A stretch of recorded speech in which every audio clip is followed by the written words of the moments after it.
Скоро середина июля. Вот я сегодня еду в город Хайфу. Хочу показать вам немного нашего города.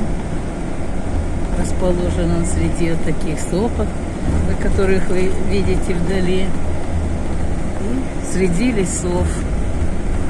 Лес не настоящий. Лес насадили люди. Каждое деревце, каждый кустик, все это насажено. Вот такая вот красота у нас. Кустарники цветут, пальмы растут. Любоваться можно и день, и ночь. Вот сейчас мы будем выезжать из нашего города и поедем дальше.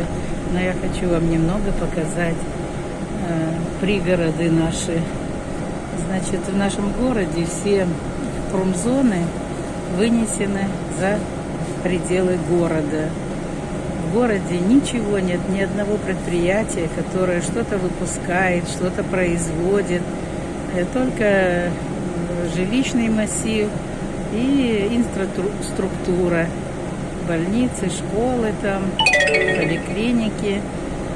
А все остальное вынесено за черту города. И вот сейчас мы будем проезжать как раз все эти мифали.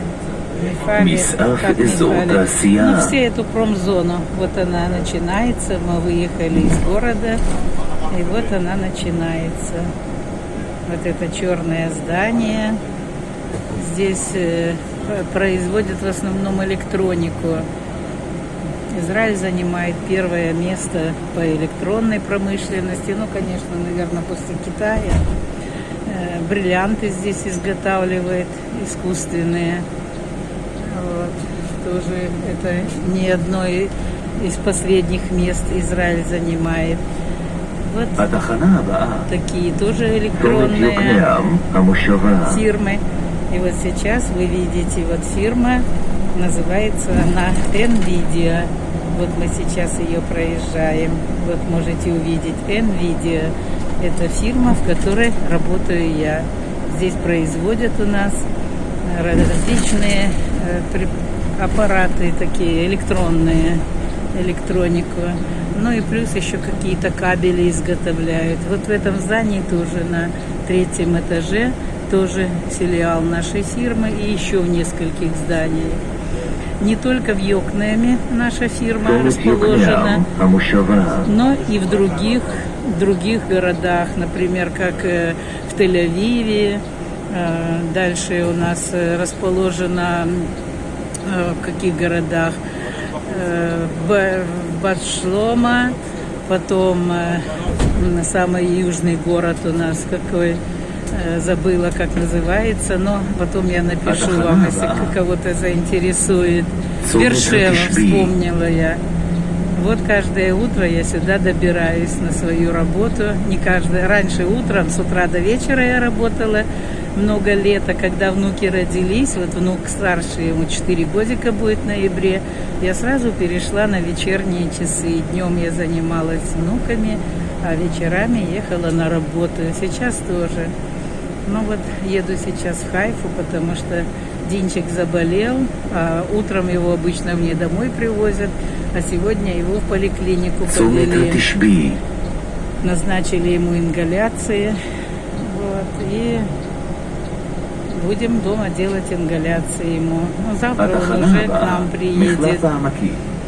Людей в автобусе очень мало, практически 3-4 человека. Автобус пустой почти. Вот.